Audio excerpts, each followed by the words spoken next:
Hello students, I wanted to record this video quickly because I know the live stream is already loaded and I wanted to have these videos kind of put together as pairs.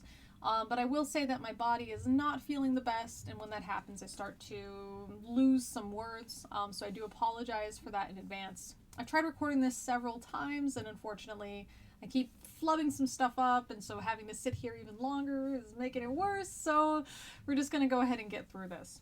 If you guys are following along as world history students that are between the ages of about 14 and 17 years old, this should be around chapter 2. We're talking about the major ancient civilizations that are outside of Mesopotamia. So in this chapter we will talk about Egypt, we will talk about China, India, and Mesoamerica, just not all at the same time. It's over the course of the next 3 lessons, this one included. So last time we talked about the Sumerians in Mesopotamia, and this time we're talking about Egypt, but similarly to Mesopotamia, it's built around a river. Mesopotamia, remember, is between the 2 rivers, that's what it means, and Egypt, of course, you guys know, is built around the Nile. The reason we want to build around rivers seems pretty obvious, doesn't it? Of course, we need water to drink and water to farm. But some of the other reasons that we use rivers are as a food source. Not only can I go fishing or try to catch some of the birds or turtles or other reptiles that live in the river, but any of the animals that are coming to the river to drink, I can also capture those animals and eat them as well.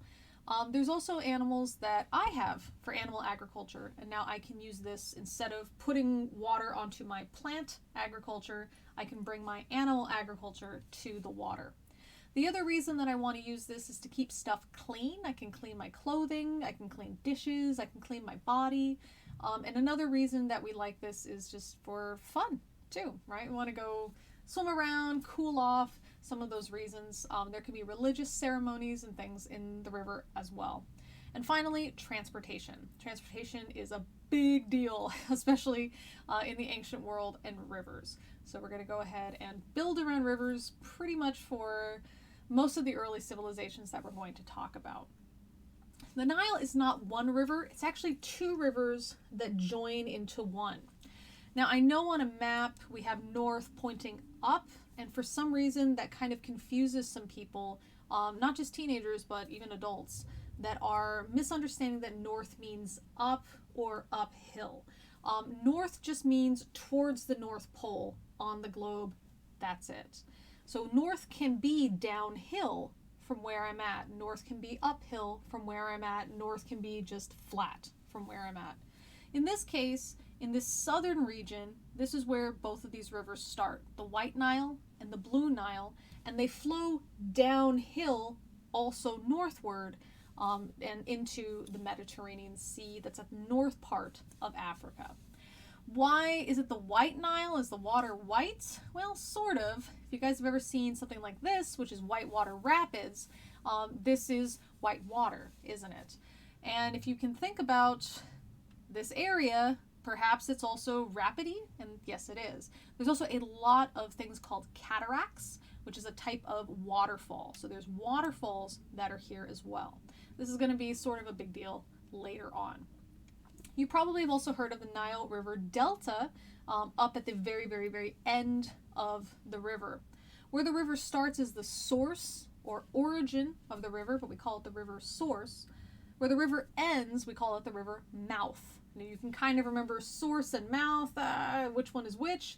Source is the start, because it's the source, and mouth is like bleh, where it all comes out. Okay, instead of coming out of my body, it's coming out of the river, and instead of going into a bucket or the toilet, it's going into a river, or sorry, a sea, an ocean, sometimes a lake, and even sometimes underground.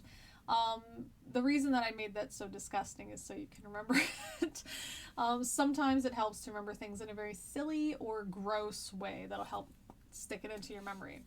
Why is it called a delta? It's because of our good friends, the Greeks. We have, start the alphabet, alpha, beta, gamma, and delta, and we can kind of look at it like this.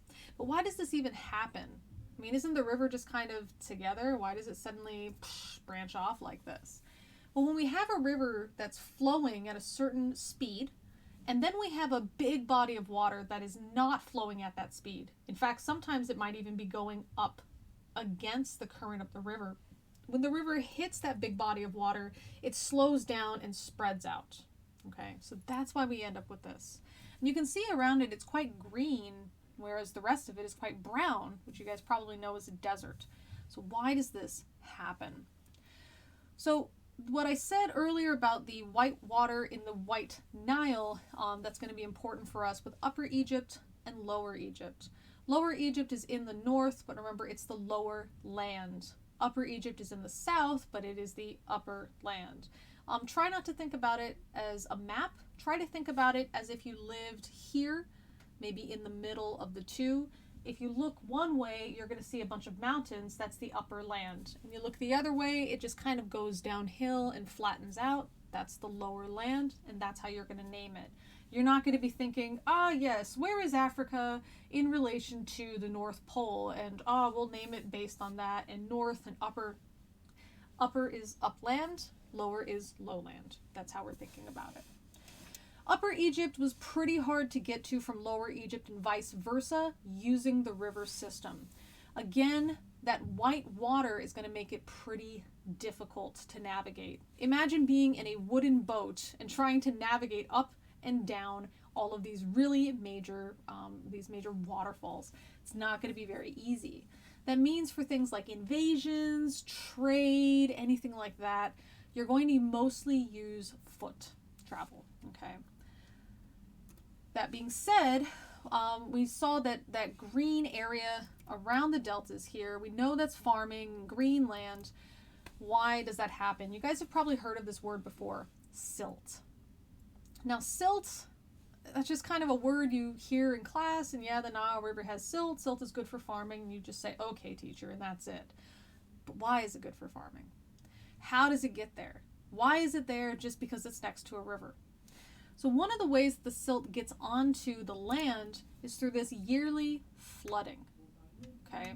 This yearly flooding that we're going to have, we can see here these trees. This is where the riverbank usually is. The river's edge is usually here. And then when it floods, it comes inland through here, okay?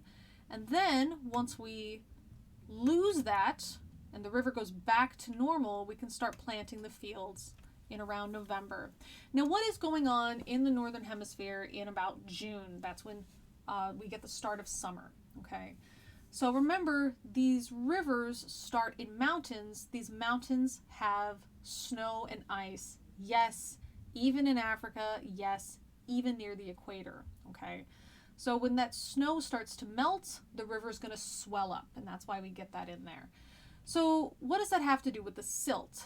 Well, the silt you may have heard is like particles suspended in the water, and that's true. And if you can think about having a big jug or water bottle that you can put a bunch of water and then a bunch of sand in there, the faster that you shake this water bottle, the higher the sand goes, and the slower that you shake it, the sand starts to settle, and then of course if you stop shaking it, the sand settles completely. And that's going to be a similar situation here. Any of that silt that's suspended in the water, once we slow down here, or once we slow down by getting onto the riverbank. Remember, the river bottom, the normal river bottom, is going to be very slick. It's going to be very rock covered in some places or slick mud in other places. The river water is going to have an easy time sliding right over it. However, when we go to that extra part on the riverbank, which is called the floodplain, it's a plain that gets flooded. Once we get to that floodplain, we end up slowing the river down a bit, especially as the river moves and it slows down and everything. It slows down, and we end up dropping a lot of that silt. So the bottom here, the floor, you can think of the river the floodplain for the riverbank, is not going to be as slick and smooth as the river's normal bottom, and so because of that, it is going to slow down some of that water a little bit. Okay, and I'm sure you guys have seen that before. If you've ever seen an area flood, the water tends to slow down, okay, and that's part of the reason why. So now we know why the silt comes out of the water What is the silt? Why is it so good for farming? It's all of that just dead stuff in the river, these pieces of that dead stuff in the river. Yes, some of it can be tiny pieces of like dust or sand, but you're also going to get pieces of dead animals, and you're going to get pieces of animal feces as well. And we know that dead animals, and we know that animal feces, that animal poop, both of those are really good for farming. So now we're just going to get that fresh drop of animal parts or animal particulate, and that's going to be really good and nutritious for the soil. Not so great for me. I'm not going to, take a big drink out of that water. There's nutrients in there. My body doesn't get to use them very well. But for the plants and things like that, that's what my body, that's what is going to use them a lot better. So that's why we end up with that good silt and why we care about silt. If I want to move up and down the Nile, not in the waterfall area, I can go from lower towards Upper Egypt, not all the way to Upper Egypt, lower towards Upper Egypt. I use the wind, and from Upper Egypt region towards Lower Egypt, I can use the Nile's current. Of course, please be careful of any waterfalls. Now, Mesopotamia was made of a lot of city-states. There's a lot of regions that have smaller cities in there as well, and these are some that you guys may have heard of, Sumer, Akkad, Ashur, and all of that. Egypt, though, was just kind of Egypt. It was Upper and Lower Egypt, and then it was unified. It was pretty isolated. If I live here, yeah, it makes sense to have that walled-off city that we talked about when we talked about Jericho the last time, I believe. But for something like Egypt, we're not getting a bunch of people living immediately nearby. We have a desert. Now, eventually, Egypt does get invaded by foreigners, but it's not a really common happening because who wants to go through this big desert, okay? So a lot of stuff doesn't really change. We don't have a lot of reason to change. We don't have a lot of outside influence to change.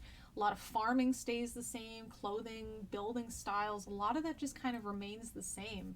And you can see here the time difference is about 1,500 years, and even the art style stays the same. That's pretty intense. Think about something in your culture that is similar to how it was 1,500 years ago. You're going to have a hard time finding something like that, aren't you?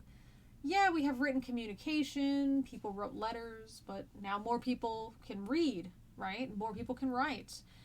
We use text now, which didn't exist before. We use text on a phone, we use text on the internet. These things didn't exist before. So even our method of communication, written communication, has changed.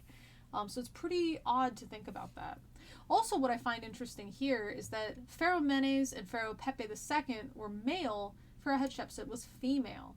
Hatshepsut had this, pretty much all of her depictions are very masculine looking. But I think it's really interesting that it's pretty much the same style, isn't it? Even though that she's female, just the style is even so similar.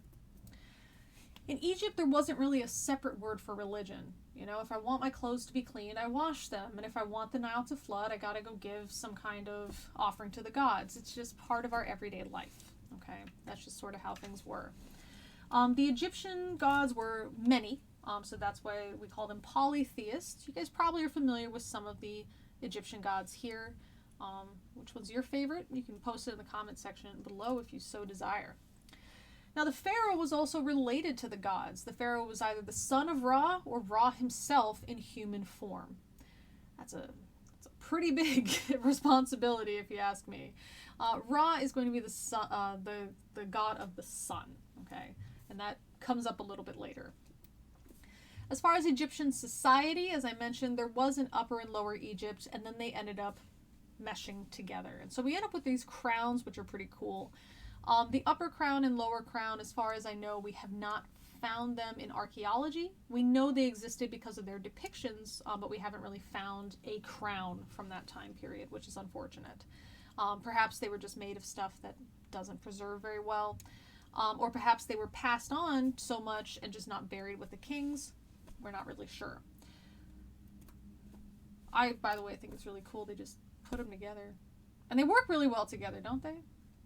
I think they work really well together. So before that time, Upper and Lower Egypt were just different places. They weren't Egypt as we necessarily think about it. We have had people living in this area pretty much for all of human history, which dates back hundreds of thousands of years. But we just didn't have these big civilizations start up until relatively recently. We do have evidence of people in this area doing like small scale farming. So they were part of the agricultural revolution, but not creating civilizations until after 6000 BCE. These are some of the artifacts. I'm sorry, I do have something in my eye. Now, some of you may have heard this idea proposed by ancient aliens, quote unquote. It's this idea that the Sphinx has rain erosion, therefore, in order for this to happen, the Sphinx needs to be there a lot older than 6,000 years ago. 6,000 years ago, or before that, around 12 or 15,000 years ago, that's when we really started to get a big climate change in this area to start to turn into a desert. Before that, it was quite a lush and beautiful area. We know this just from our findings in terms of archaeology. We're able to find a lot of not only depictions of animals and things that don't live there anymore, but we're also able to find these like fossil evidence, which is really cool.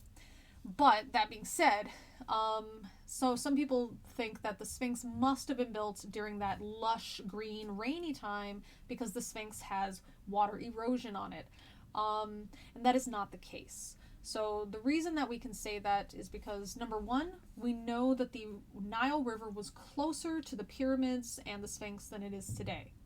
And number two, if you can see actually from this area here, the enclosure, that Sphinx box or Sphinx border, that's where the water erosion is. If it was rain, it would be on the enclosure and the Sphinx itself. It's not on the Sphinx. It's on the enclosure.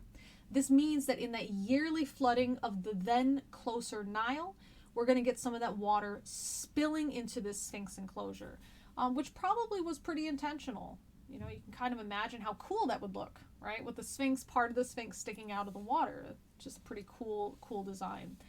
So that's how that happens. We know that rivers meander. We understand from not only how this looks, there's something called aerial archaeology, where you actually do archaeology and spot archaeological sites from the air, which is really cool. You can see how stuff has moved, but we also know this from the paintings and things as well, that the Nile was closer.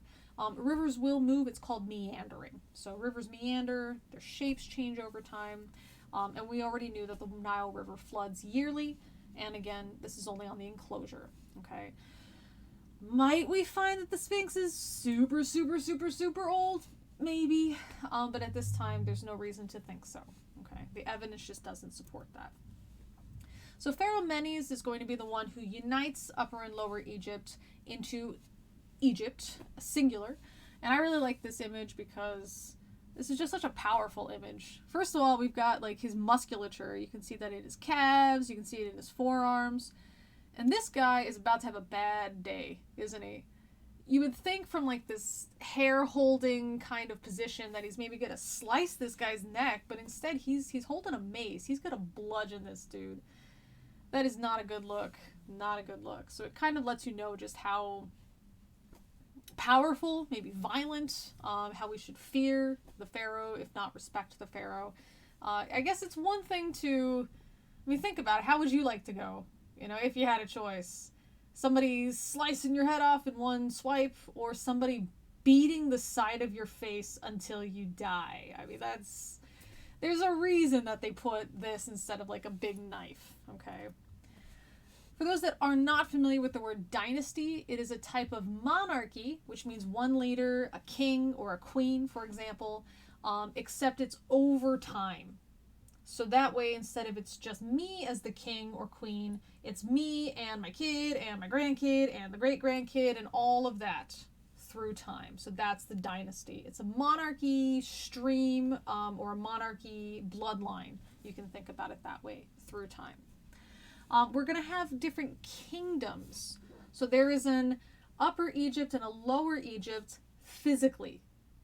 For the time periods, there's an old kingdom, middle kingdom, and new kingdom. And these kingdoms are going to be basically these different dynasties, and they're marked by long-term stability, no invasions or minimal invasions, and very strong leaders. Once we lose that stability, once we start having a major war, once we get these weak leaders that are being overthrown, that's when a kingdom ends. And then eventually the next kingdom will start.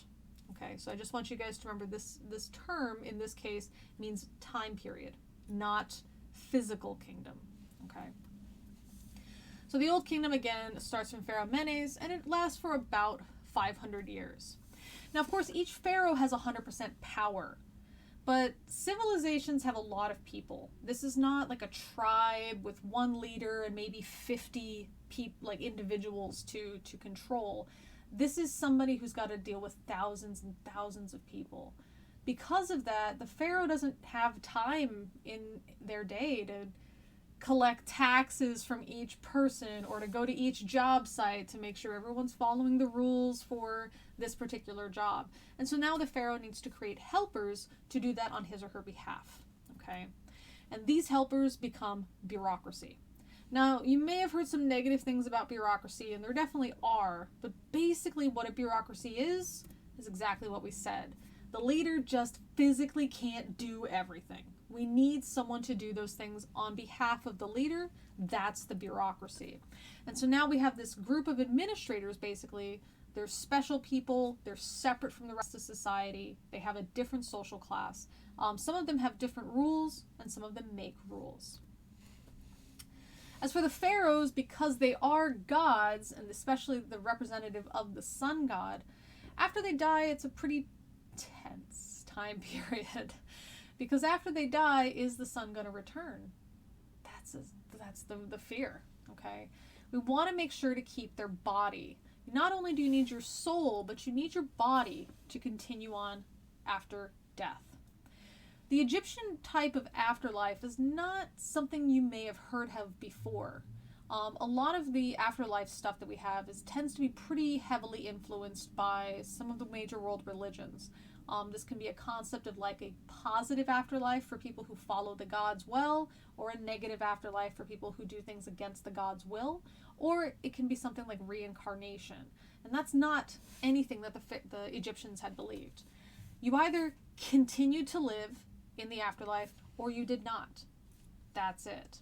What we see here is actually from the Book of the Dead, which will help us out, and I'll explain that in a second. But this image here that we see is the heart versus this feather of truth, okay? The heart is your heart, the person that's trying to make their way to the afterlife. You know when you do something that you know is wrong or you feel bad about it, you feel like a heaviness in your chest? The Egyptians believed that the more wrong things you did, that heaviness literally added weight to your heart. And so now, in the afterlife, Anubis is going to weigh my heart against this feather. If my heart is less than the feather or equal to the feather, I can pass this part of the test. There's a lot of tests and like mazes and stuff in this afterlife. So I just passed this section. If not, my heart is heavier, then I get eaten by our good friend over here, who is a combination of a crocodile, a leopard, and a hippo. And I know you might be thinking the hippo, doesn't seem to be like the others. The others are, carnivorous. The hippo is not. Hippos are really, really dangerous, and they kill lots of people. Even today, they kill more people than sharks do.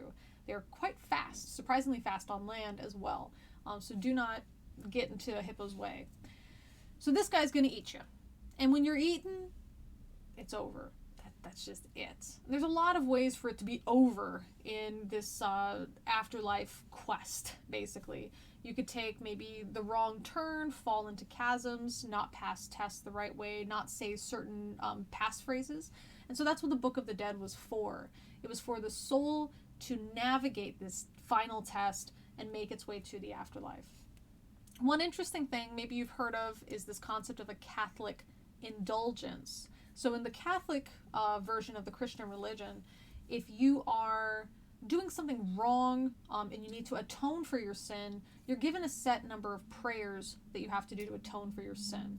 But if you don't want to do them, there was this option that started called an indulgence, where basically I would buy a thing, which is like a donation to the church, and then people will do those prayers on my behalf. So let's say that I had to do 100 prayers to atone for a sin that I did.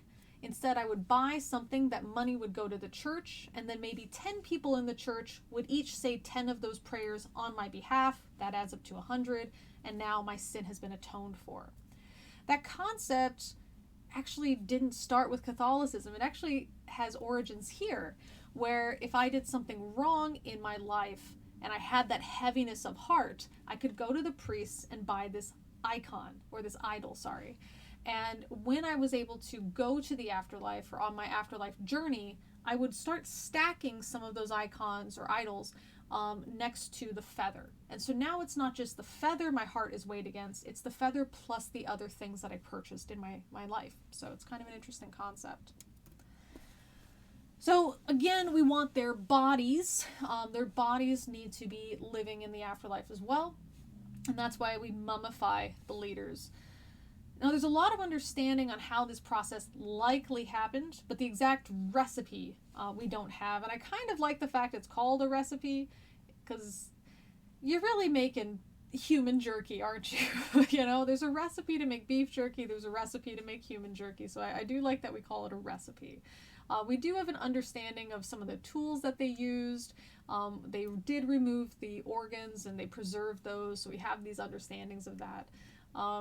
So to mummify, or mummification, is to make a mummy, and we can kind of see this animation here, which is pretty cool. And a mummy is a dead body that doesn't go bad, okay? It doesn't decay.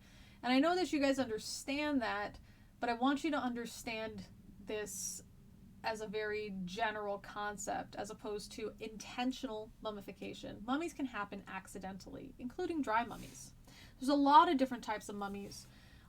These are dry mummies that are intentionally made, but if I get caught in some kind of desert storm, well, not the military, not the military action, but in a sandstorm in the desert, in a hot desert, then I could be buried by this sand and suffocated and sort of heated up as well.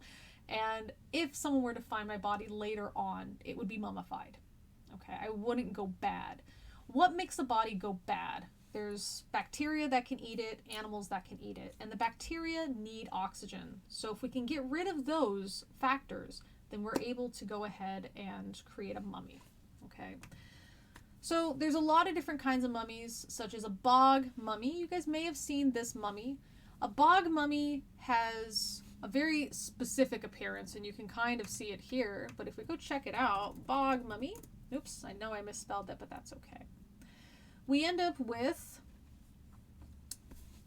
doesn't matter what your skin color actually was at the time of your death. Your skin turns black. And it doesn't matter what your hair looked like at the time of death. Your hair turns this sort of reddish brown kind of color. And this guy looks pretty, pretty flat. Hashtag skinny legend, right? How did this happen? Well, a bog is this wetland that's filled with this stuff called peat. And we can see this guy digging peat out. Usually you use peat to burn. It's this compressed carbon. We think of compressed carbon for burning. We think about coal. Peat is before coal. Okay, if we give peat more time and more pressure, peat will eventually become coal, or it becomes oil. Okay, so with this peat now, we're compressed, and it's this stuff that doesn't have a ton of oxygen in it. So when we throw this body into this bog full of peat, there's not a lot of stuff that lives in there that can eat the body. There's not enough oxygen to provide oxygen to the bacteria in your body that will eat your body. And over time, that water goes away, this carbon stuff starts to build up, the peat itself builds up, and now you get squished between it. And that's how we can kind of see this squished kind of look. Okay, so that is a bog mummy. These mummies were not made on purpose. You can see here this rope around its neck. It appears, I would say most or all of the bog mummies that we found appear to be victims of some type of murder, whether it was a like killing in cold blood murder or some kind of justice type of murder, some kind of witchcraft trial type of murder. They all appear to be murdered and then just dumped unceremoniously into these bogs. And so that's how we get these guys. This is an ice mummy. This is Ötzi, the ice mummy, who was found in the Alps. Ice mummies look very, very dry. And you can actually see part of it here starts to kind of flake off, as if you would have left meat uncovered in the freezer for too long. Okay, that's sort of the idea that we can think of here. For an ice mummy to be made, you had to die in a cold area and then get covered in ice. Especially for Ötzi, it appears that he was killed and some of his stuff was stolen. If he's hanging out and there's other people hanging out and they're sneaking up on him, this is not some really, really, really high point where there's no other animals or anything and Ötzi got lost and wandered up the mountain. This would mean there's animals wandering about, and a dead body would be some delicious dinner to stumble upon. So we know that Ötzi was most likely covered pretty quickly after his death, either by his killers to hide what they did, or there was just maybe part of an avalanche that had happened. So it's pretty cool that we have him, and while he does look like a dry mummy, we do have to remember that he is a frozen ice type of mummy. Not a frozen mummy, sorry, but an ice mummy. We have to keep him cold. In the same way with these mummies, we have to keep them dry. Okay. And the reason I said it's not a frozen mummy, he is frozen, but not a frozen mummy. A frozen mummy is a little bit different. These are mummies that are found in very high altitudes, and they usually are not touching any type of ice or snow. So these are in areas that have very, very high altitudes, to the point that there's probably not a lot of precipitation. So their body dries out at the same time it freezes. And so we end up with these really interesting looks. Some of them do look a bit dry and thin, kind of like our friend Ötzi here, but some of them, I mean, let's just look at this mummy. She's beautiful, isn't she? Let's make this a little bit bigger. There we go. And it even looks like she's got soft cheeks, doesn't it? It's really, really a beautifully preserved mummy. Very beautifully preserved. There's also wet mummies. This is one type of wet mummy. There's another wet mummy that is found. Here we are. Lady Dai, D-A-I. She is the most famous. I believe that he was the second one that was found. And yeah, not the most beautiful mummy, okay? She's got her tongue sticking out. She's got all of these, those little raisins you get on your hands after you've been in the water too long. Her body kind of looks like that. This part here is actually her eyeballs, like bloop coming out. But if you guys want to check out, I'll post it in the comment section or the detail section or both. There's a really beautifully done autopsy on her. That's how well preserved she is. Her brain is still there. Her organs are all still there. The blood is still red. I mean, it's as if she died very recently in terms of being able to do an autopsy on her. It's really amazing. Now, I did say, you know, you get that little wrinkles in your skin if you've been in the water for too long, but please do not misunderstand. The wet mummies are not found in water. The wet mummies are found in a liquid, and we're not really sure what that liquid is. Yes, we can scan the liquid and see what's in there, but that doesn't mean we understand the source of all of those components. Even today, some of the things that are being used that have been used as traditional medicine, when we analyze it, we're finding new compounds that science wasn't aware of before. It doesn't mean that these are magical or that science was just stupid or, you know, researchers were lazy. It just means there's a lot of different stuff in the natural world, and it's going to take time for us to archive all of it if we're even able to do that in any feasible amount of time. So yes, we can scan and analyze what's in here. We don't really know why it's there or what it is. It could have been intentional. People wanted to make mummies. It could have been intentional, but it likely was accidental. As far as I know, there only are 2 wet mummies, both of which have been found in China. Okay, so there might be something going on specifically in China with some kind of roots or something that allows for this type of preservation to happen. So the Egyptians were dry mummies. They made these dry mummies. So the Egyptian mummies were dry mummies, not the Egyptian people. And so they were made with hot air. They were made with salt, as you probably are aware. The Old Kingdom ends with war, and after a long period of war, we get the Middle Kingdom started. And the Middle Kingdom has some differences, which we'll talk about in a second. But I really like this image. This is a big old buffet. So this guy, I know it looks like he's singing into some kind of microphone made out of an ice cream cone, but it's actually like a piece of an animal's leg, and these two little things here are the bones sticking out of the leg. And if you look through here, you can see all the individual stuff: a leg, a couple heads, this thing that looks like a sausage, a duck, a whole fish. These circles perhaps were plates or bread. So pretty cool stuff. So what are some differences? Number one, the pharaoh is more caring about the people and not so much this like cold, far away, authoritative sort of figure. Trade starts happening outside of the Egypt area, and Egypt also expands itself by taking over Nubia, which is this area south of Egypt. For day-to-day life, we did see this pyramid before, but let's look at the bottom of this pyramid. We have slaves and farmers. This is going to be what most people were in this society. So the majority of workers were farmers, for example, or slaves. The pharaoh owns all the land, but gives the land to nobles, and nobles pay the farmers to work on the land. Farmers also work in the military. Farmers work as slaves, slaves work in the military. And farmers and slaves also have to build some things. That does not mean that the pyramids were built by slaves. The pyramids were built by people who knew how to build pyramids. We've found these old towns, basically, which were construction towns. We found bones that correspond to getting some type of injury, and then that injury heals, which means they were given enough food, they were given appropriate medical care, and all of that. If it's just a slave, we would move them to some other job or kill them and put them out of their misery. These were people that were educated and experienced construction workers. As a result, if they were injured, we wanted to heal them rather than replace them with a new person who didn't have that experience and who didn't have that education, who needed to catch up with both. So this was actually a very different concept. Because of this, actually the only reason we think that, or anybody had this idea that the pyramids were even built by slaves, comes out of the Torah or the Old Testament in the Bible, or the older part of like the Quran that talks about this time period as well. But there's actually no evidence for that. There's no evidence for any of that. That doesn't mean slaves didn't exist. Obviously they existed. They just were not the ones building the pyramids.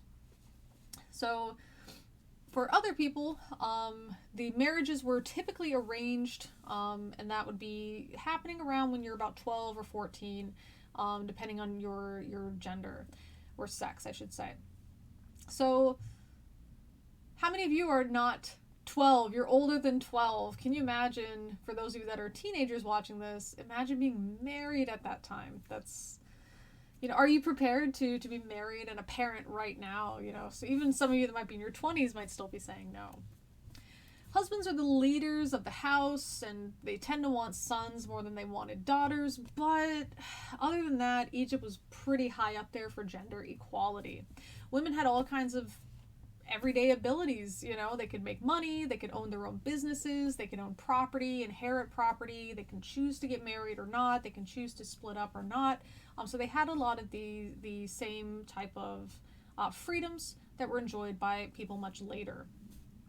Some of them were even leaders.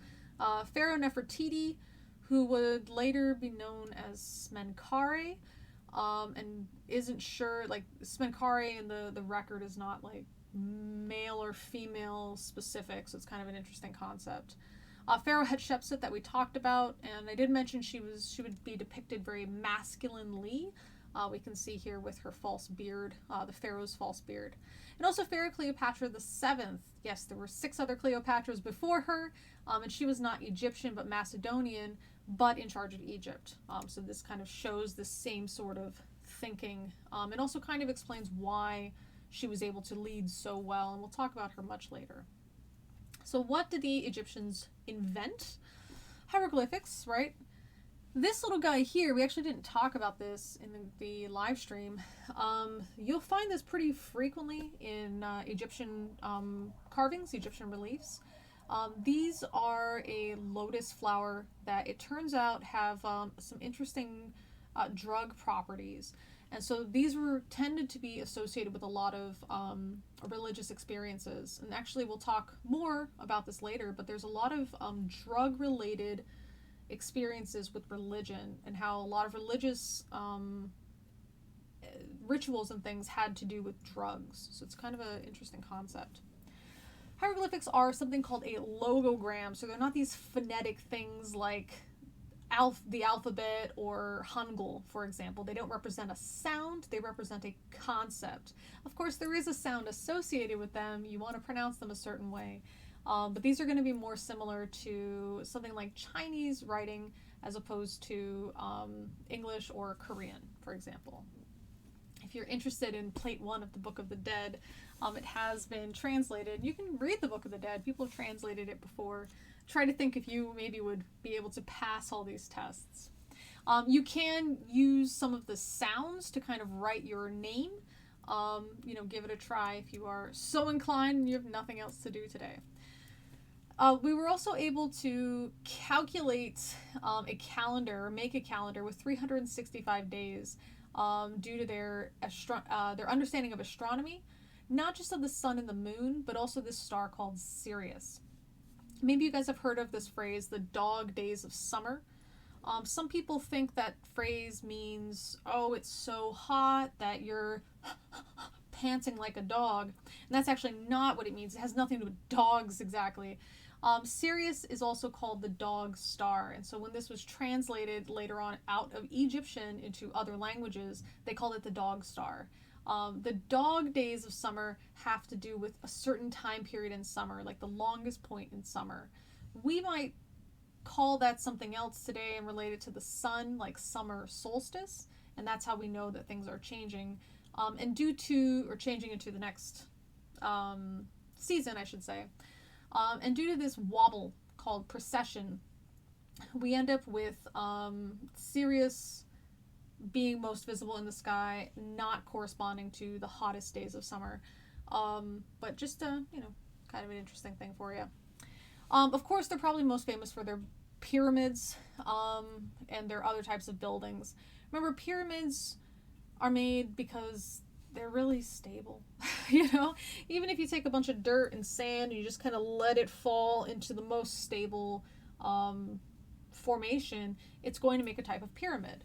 So pyramids are not just found in Egypt. They're not just found from this time period. There's plenty of burial mounds, for example, that you might be considering a pyramid. And those are really, really old, 20,000 or older. Not as stone concepts, remember. These are like burial mounds for people. This is the step pyramid. This is one of the earlier pyramid designs for the pharaoh Djoser. This is one of these grand temples that's also very famous, and we can see just the size of this, right? Can you imagine just being next to this? This is definitely on my bucket list to visit. The Valley of the Kings, I think this is where we stop. Yes, it is. The Valley of the Kings happened because these are really, really, really, really, really obvious, aren't they?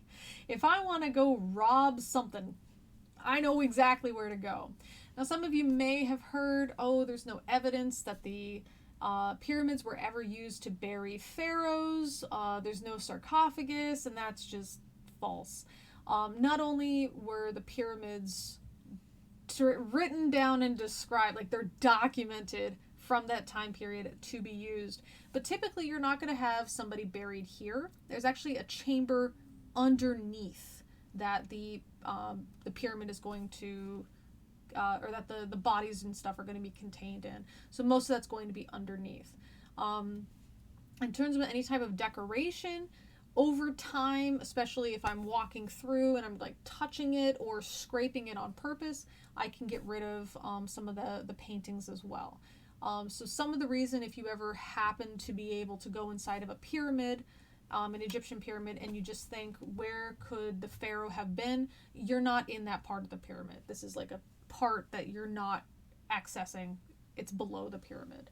Of course, again, it's still very obvious. And if you know anything about pyramids, you know exactly where to go and exactly what to rob. And you can do it, you know, under the cover of darkness pretty easily. So this is where the kings or the pharaohs were later buried, is this Valley of the Kings. And you probably have heard of it because that's where King Tut was found. So the Valley of the Kings is interesting. There's some stories about how the priests would kill all the workers at the end just to kind of keep everybody quiet. Whether that actually happened, we're not 100% sure, at least at this time. But it's still a pretty interesting place. And again, you know, definitely on my bucket list to visit this area. This way, it's away from everything. It's not a big, obvious pyramid. It did not look like this from afar. All of this stuff was covered up. So all you would see is really just like flat if you're coming from far away. You wouldn't see this thing rising out of the desert that, you know, ding, ding, ding, that's where all the money is. So that's why they had moved it over here. There's also, I did not include Pharaoh Hatshepsut's temple. Pharaoh Hatshepsut temple, cool. This was, I thought, was really interesting because it looks like a really government building, doesn't it? Just not very big, very wide, and I don't know. I think it looks really neat. Just a different kind of take on, you know, one of these places, these tombs.